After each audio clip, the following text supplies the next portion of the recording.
नमस्कार। जय तंत्र मंत्र केंद्र में मैं आप सबका हार्दिक स्वागत एवं अभिनंदन करता हूं। मेरे प्रिय भाई बहनों, YouTube पर पहली बार आज पुण्य भद्र यक्ष की साधना लाया हूं। आज मैं ये कनक कुंडला यक्षिणी माता के ये पति हैं, पुण्य भद्र यक्ष, जिनका नाम आपने पहली बार सुना होगा और पूरे YouTube पर खंगाल लेना, ये साधना कहीं नहीं मिलेगी। और ये बहुत बड़े महायक्ष की साधना है, बहुत ही शक्तिशाली यक्ष हैं ये, जिसके लिए आपको हमारा वीडियो अंत तक देखना चाहिए। और यदि आपने हमारा चैनल अभी तक सब्सक्राइब नहीं किया है, पहली बार देख रहे हो, तो तुरंत लाल वाली बटन दबाओ और घंटी बजा दो। कोई शुल्क एवं चार्ज नहीं कटेगा। आप हमारे वीडियो को फेसबुक पर, व्हाट्सएप पर, ट्विटर अकाउंट के माध्यम से और इंस्टाग्राम पर अधिक से अधिक शेयर करें। लाइक और कमेंट करना भी आपका धर्म है। दुनिया में जिसका कोई नहीं, मैं उसका हूं। यदि आपको अपनों ने धोखा दिया है अथवा आपको परायों ने धोखा दिया है, तो आप एक बार मुझे अवश्य आजमाएं। हमारा मोबाइल नंबर है 9305 63 71 73। बात करने का टाइम भारतीय टाइम के अनुसार दिन में दोपहर 12 बजे से 2 बजे के बीच का है। यदि आप सच्चा पवित्र निस्वार्थ दिव्य प्रेम पाना चाहते हो अथवा सच्चा पवित्र निस्वार्थ दिव्य प्रेम देना चाहते हो, तो आपका स्थान मेरे लिए मेरे प्राणों से भी करोड़ों गुना ऊपर है। मैं राष्ट्रीय अध्यक्ष कृष्णा दल एवं महामंडलेश्वर आप सबसे निवेदन करता हूं, यदि आप मानवतावादी हैं अथवा आप सनातनी हैं, तो मुझसे जरूर जुड़ें। यदि आप में योग्यता हुई तो मैं आपको पदाधिकारी भी बनाऊंगा अपने संगठन कृष्णा दल में। ये कृष्णा दल हमारा आपका सबका एक परिवार है। आप देश विदेश में, विश्व के किसी भी कोने में रहते हैं, किसी भी जाति धर्म से हैं, कोई दिक्कत नहीं। आप हमारे दिए हुए ज्ञान से भरपूर लाभ उठा सकते हैं। मेरे प्रिय भाई बहनों, देखिए, काशी में जो हरिकेश नाम के यक्ष हुए हैं, मतलब पहले उन्होंने घोर तपस्या की और भगवान भोलेनाथ ने जिनको काशी में दंड नायक का पद देकर के काशी में नियुक्त कर दिया। यानी भैरव जैसे दंड देते हैं पापियों को, भैरव कोतवाल हैं, और दंड नायक के पद पर हरिकेश यक्ष हैं।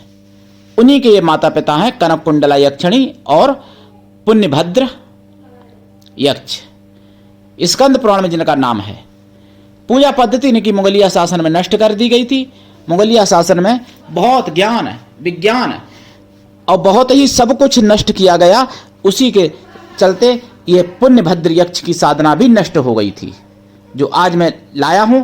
और मंत्र भी बताऊंगा, साधना विधि विधान बताऊंगा। लेकिन उससे पहले मैं आपको बता दूं, देखिए, उससे पहले मैं आपको बता दूं, महंत रामगिरी महाराज संत जो हैं, उनका सर तन से जुदा करने के लिए महाराष्ट्र में पहले जुलूस निकाला गया, उसके बाद मध्य प्रदेश में भी निकाला गया, उत्तराखंड में भी निकाला गया। जिन्होंने रामगिरी को कभी देखा नहीं, जिन्होंने रामगिरी का नाम भी नहीं सुना, अब वो जिहादी सर तन से जुदा के नारे लगा रहे उनके प्रति।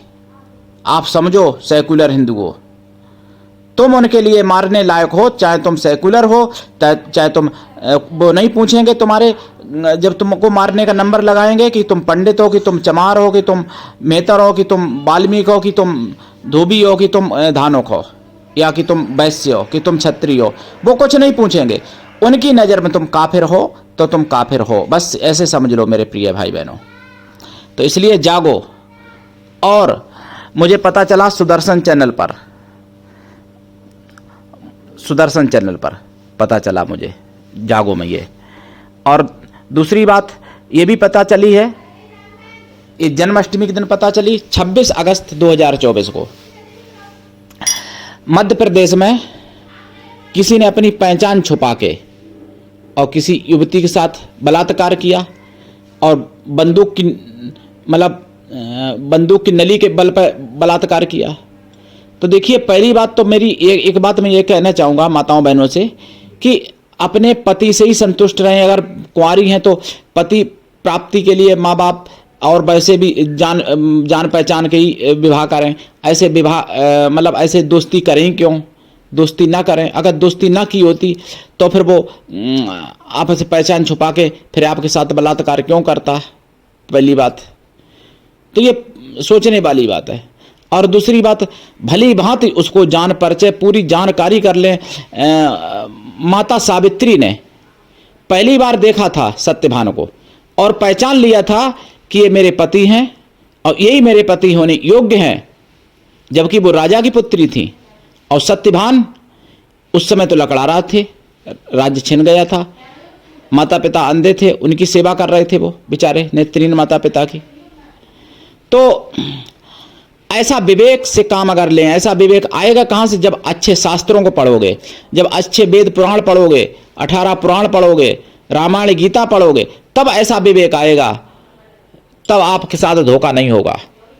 लेकिन भाई फिल्मी चीज़ें, फिल्मी दुनिया में जब डूबे रहोगे तो फिर धोखा तो कदम कदम पे वहाँ पे है। और दूसरी चीज़ मुझे पता चली है कि हेमा समिति ने खुलासा किया फिल्मी दुनिया में मतलब माताओं बहनों के साथ यानी लेडीज़ों के साथ यौन शोषण बहुत होता है। तो ये नई बात नहीं है, ये तो फिल्म का काम ही है, फिल्मी लोगों का ये काम ही है, कोई अजीब बात नहीं है। लेकिन हालांकि 2 लोगों ने बताया, इस्तीफा भी दे दिया, सुदर्शन पे पता चला जनमत में, लेकिन ये कोई नई बात नहीं है। जैसे अगर मैं सत्य कहूं तो पहले जैसे वैश्यालय होते थे, ठीक, और वैश्यालय में लोग जाते भी थे, राजा महाराजाओं के यहाँ वैश्याएं नाचती थी। हम ये नहीं कह रहे कि वैश्याएं गलत काम करती थी, वो करती थी या नहीं करती थी वो आप लोग जानो, मुझे नहीं पता। मैं ये जानता हूं कि वैश्याएं जो होती थी राजाओं के यहाँ नाचती थी, उनका काम नाचने का होता था मुख्य काम, और वही काम हीरो हीरोइन का होता है नाचने का और गाने का, वही काम वैश्याओं का होता था। तो अगर किसी लेडीज से वैश्या कह दो तो बुरा मान जाएगी, चप्पल मार देगी, और अगर उससे हीरोइन कह दो तो खुश हो जाएगी। विडंबना देखिए, जबकि वैश्या और हीरोइन में अंतर क्या है? तो भाई, और हीरो भी जैसे पहले भाड़ होते थे तैसे हीरो हैं, और फिल्मी भाड़ उनको कहा भी जाता है, कहते भी लोग हैं फिल्मी भाड़। तो भाई वैश्या और भाड़ लोगों का नाचने गाने का काम होता था राजाओं के यहाँ, और वैसे ही हीरो हीरोइन अब जो हैं नाचते गाते हैं। तो वैश्या और हीरो हीरोइन में कोई अंतर तो नहीं मैं समझता हूँ। अब छुप के गलत काम वैश्याएं करती थी, सो हीरो ने करती हैं, हीरो करते हैं भाई। तो उस दुनिया में भले मांस जो व्यक्ति हों तो अपनी लड़कियों को जाने ही न दें, लेकिन होड़ लगी हुई है, पैसा मिलना चाहिए। हिंदुओं को चाहे कुछ भी कर लो, मेरे साथ कुछ भी ले लो, कुछ भी दे दो, कोई दिक्कत नहीं, पैसा मिलना चाहिए। तो जब भाई कीचड़ में अगर पैर रखोगे तो पैर तो सनेगा सनेगा। तो फिल्मी दुनिया में जब जाओगे तो वहाँ तो यौन शोषण होता ही होता है, इसमें कोई संदेह नहीं। और कोई भी संस्था, कोई भी सरकार, कोई भी एनजीओ उसको रोक भी नहीं पाएगा भविष्य में, ये मेरा दावा है। चाहे कितने भी कानून बना लो, वहाँ पे नहीं रोकेगा। क्यों नहीं रोकेगा? कि वहाँ पे लेडीजों को भी क्या ये बताओ, यौन शोषण क्या एक तरफ से होता है? अगर मान लो किसी ने बलात्कार किया, वो तो एक तरफ से हो सकता है, मानता हूं मैं, होता है। लेकिन वहां पे तुम अपनी मर्जी से जा रही हो, वहां पे जान रही हो कि वहां पे ये है, और फिर भी जा रही, फिर भी माता पिता भेज रहे, तो वहां पे भाई जो होता है वो तो होगा ही होगा। तो इसमें समय बर्बाद ना करते हुए आगे मैं बताऊं, बांग्लादेश में हिंदुओं के ऊपर आज भी अत्याचार अभी तक नहीं रुका, और तरह तरह के वीडियो आ रहे, और मतलब वो लोग सीधा नारा देते हैं लब्बैक। लब्बैक का मतलब होता है कि हम सब एक हैं पूरी विश्व में जितने मुस्लिम हैं।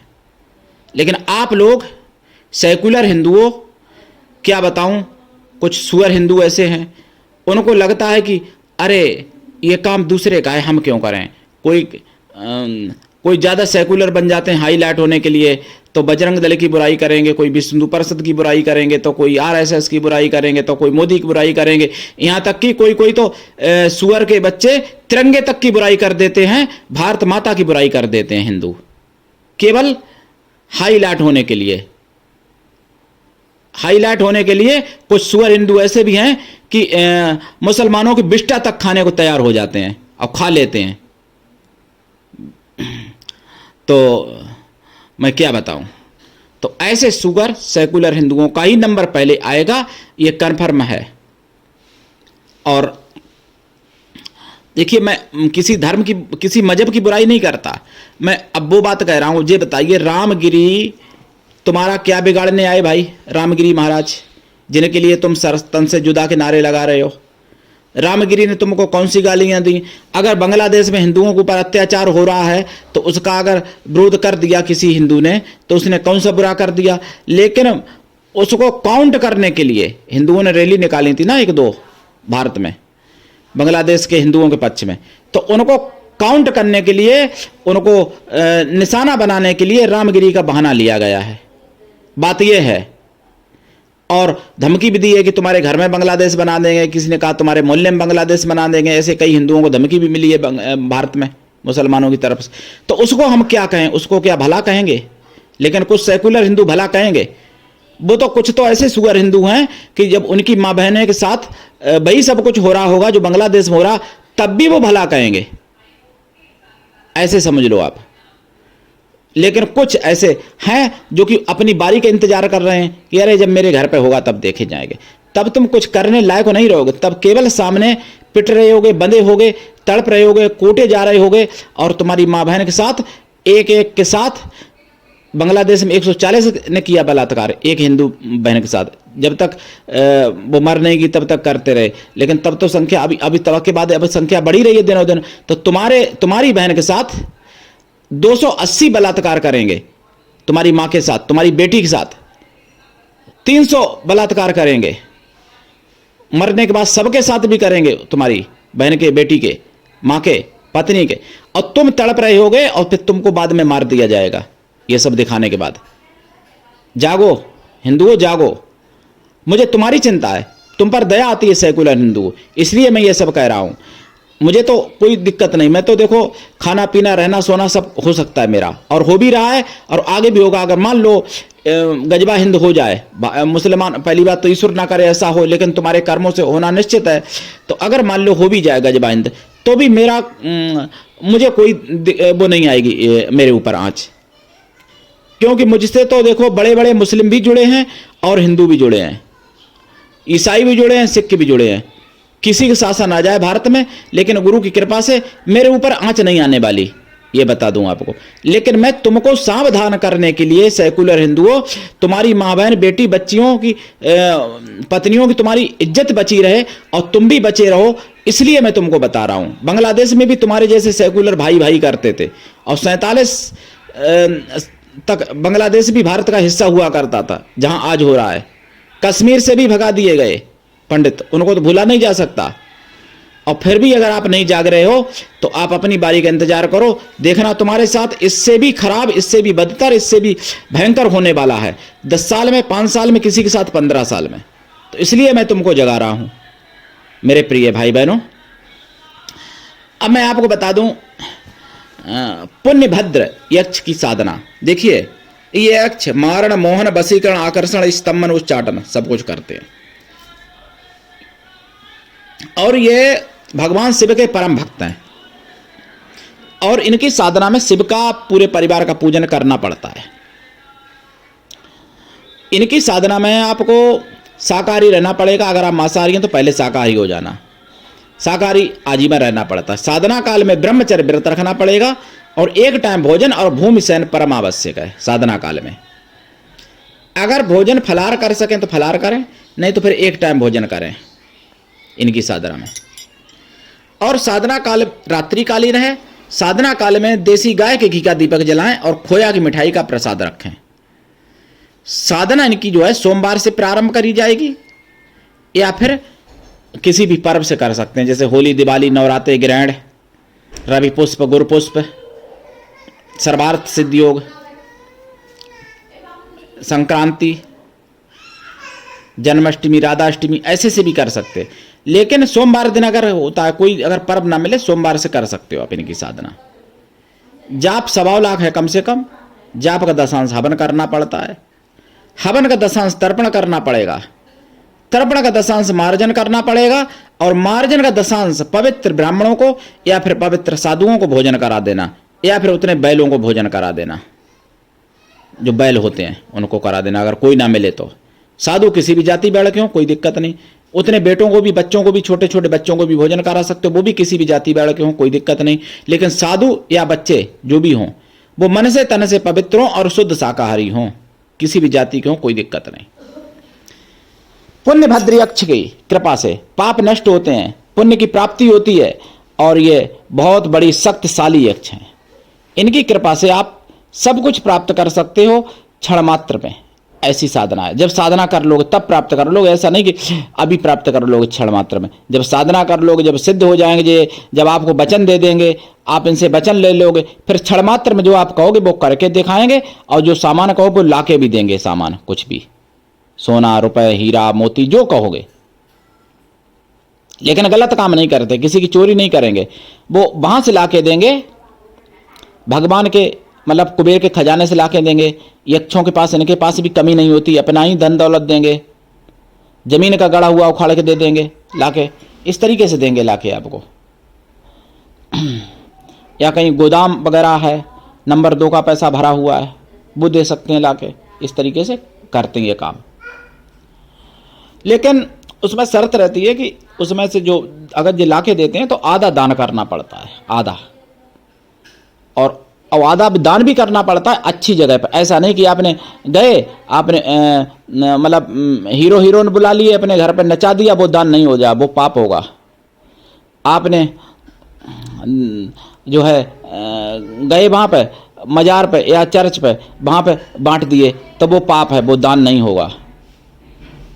उनके पास तो खुद ही है सब कुछ, और वहाँ तो कोई शराबी कबाबी भिखारी हैं या कुकर्मी भिखारी हैं रेलवे स्टेशन पर, उनको खिला पिला दिया तो वो दान नहीं होगा, वो तो पाप होगा उनको रुपए बांटने से।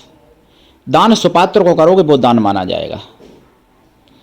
तो ये साधना करें, दीक्षा लेके साधना करें। बिना दीक्षा के देखो कभी भी किसी भी प्रकार की कोई साधना में सफलता नहीं मिलती है।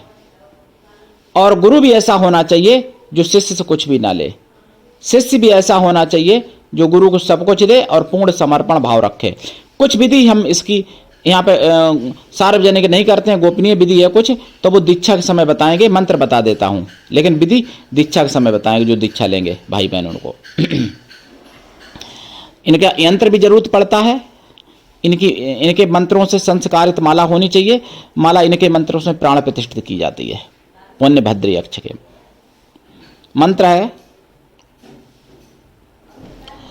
ओम पुण्य भद्राय विद्महे शिव भक्ताय च धीमहि तन्नो यक्षा प्रचोदयात्।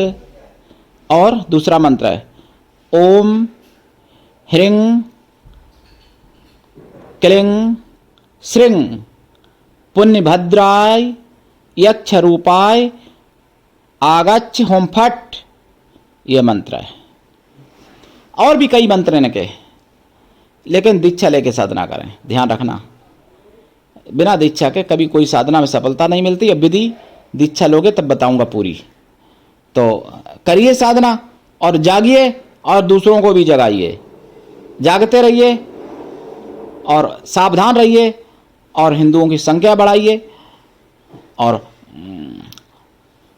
कुछ समझिए बात को। मैं अपने लिए नहीं कह रहा हूं, हम कोई आपसे रुपए पैसा या वस्त्र नहीं मांग रहा हूं, मैं भोजन कोई आपसे नहीं मांग रहा हूं, मैं कोई आपसे चंदा नहीं मांग रहा हूं मेरे भाई बहनों। हाँ, मांग भी रहा हूं, जो अपनी इच्छा से देते हैं उनसे, जो अपनी इच्छा से देते हैं। मेरे आश्रम में हवन डेली होता है, भंडारे भी 8-10 हो जाते हैं साल में, तो वो आप लोगों के ही पैसे से होते हैं। तो जो अपनी इच्छा से देते हैं उनसे मांगने का भी अधिकार है मेरा।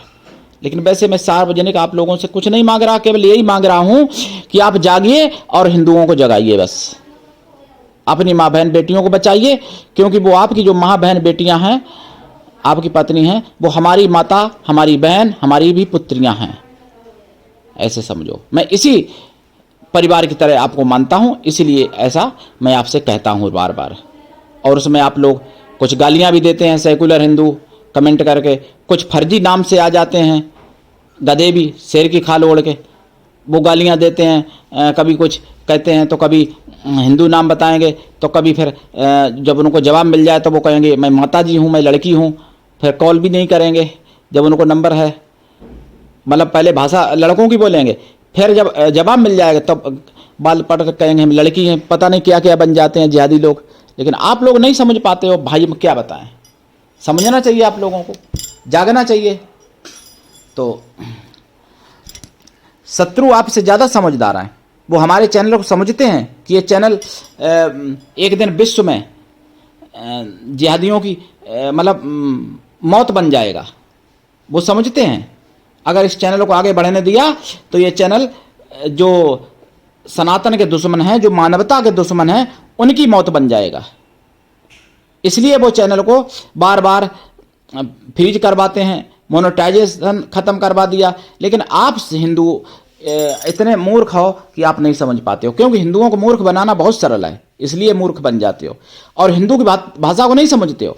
अगर कोई जिहादी कोई ईसाई भाषा कहेगा तो आप समझ लोगे। मुझे पता चला सुदर्शन चैनल पर 26 अगस्त को चंगाई सभा में लोग जाते हैं। गुरदासपुर में पंजाब में एक मजदूर आदमी को भूत निकालने के बहाने से एक ईसाई पादरी ने मार दिया जान से, वो मर गया। चंगाई नहीं, वहां नंगाई सभा होती है, लेकिन नहीं समझ में आता है। और हिंदू अगर कोई पूजा पाठ करता है तो उसको अंधविश्वास कहते हो, जबकि हिंदू के मंत्रों में ही सच्चाई है। नंगाई सभा जो होती है वहां कोई सच्चाई नहीं है। नंगाई सभा में वहां तो केवल अब सुदर्शन पर एक जो ईसाई मसीह के जो सबसे बड़े यानी जो हैं पॉप हैं, अब वो बेल चेयर पे हैं, वो बेल चेयर पे हैं, तो उनको कोई खड़ा नहीं कर पाया। और चंगाई सभा में लंगड़े को खड़ा करके दिखाते हैं, अंधे को दुनिया दिखा के दिखाते हैं। ये सब केवल पोपोगंडा है तुमको मूर्ख बनाने के लिए, और तुम इतने मूर्ख हो जो मूर्ख बन जाते हो। मूर्ख पहले से ही हो तो बन जाते हो वहां पे। तो ये सब चीजें सोचनी पड़ेंगी और जागना पड़ेगा और दूसरों को भी जगाना पड़ेगा। तो देखिए आपको बता दें, जो पुण्यभद्र हैं यक्ष, इनकी साधनाएं ऐसे मान लो कि आपको संसार में ऐसी कोई खुशी नहीं जो ये ना दे सकें, ऐसा कोई काम नहीं जो ना कर सकें, ऐसा कोई दुख नहीं जो ना मिटा सकें। ये मोक्ष भी दे सकते हैं आपको। लेकिन इनके जो पुत्र हैं हरिकेश दंड नायक, वो मोक्ष देने में सबसे आगे हैं, उनकी साधना डालूंगा आगे। तो आप चैनल को सब्सक्राइब करवाइए, लोगों से सनातन की आवाज़ है जन जन तक पहुंचाइए। एक से एक बेहतरीन साधनाएं आपको दूंगा, ऐसी ऐसी साधनाएं दूंगा कि आप कहोगे पहली बार सुन रहे, लेकिन पहली बार नहीं, वो मुगलिया शासन में नष्ट कर दी गई वही साधना मैं आप तक ला रहा हूं धीरे धीरे। हम अपने चैनल के माध्यम से आयुर्वेदिक, ज्योतिष शास्त्र, तंत्र मंत्र, तीर्थ त्योहार, सत्संग, प्रवचन एवं राष्ट्रवादी खबरें लाता हूं जो बिकाऊ मीडिया कभी नहीं बताती है। मेरे प्रिय भाई बहनों, जागिए। आज के लिए इतना ही, धन्यवाद। जय श्री राम।